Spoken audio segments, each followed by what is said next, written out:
Nagpaalala ang Department of Information and Communications Technology sa publiko na maging mapagmatsyag laban sa mga online scam ngayong holiday season sa ilalim ng kampanyang Oplan Paskong Sigurado, Stay Scam-Free Holiday Season. Ayon sa ahensya, tumataas ang insidente ng panlilinlang tuwing Pasko dahil sa dagsa ng online shopping at digital transactions.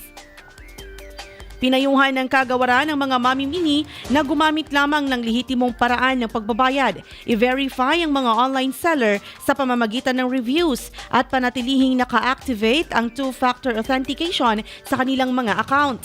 Mahalaga rin umanong screenshot ang lahat ng resibo at usapan bilang ebidensya sakaling magkaroon ng problema. Nagbabala rin ang ahensya laban sa karaniwang red flags tulad ng kahina-hinalang links sa social media na nangangako ng mamahaling premyo, pekeng online seller na may presyong too good to be true at mga mensaheng humihingi ng pera o load mula sa umunoy kaibigan o kumag-anak na maaaring na-hack ang account. Hinimok ng DICT ang publiko na agad i-report ang mga kahina-hinalang residente at Christmas-related scam sa kanilang opisyal na website sa www.dict.gov.ph upang maiwasan ang mas maraming mabiktima at masigurong ligtas ang pagdiriwang ng Pasko. IFM News.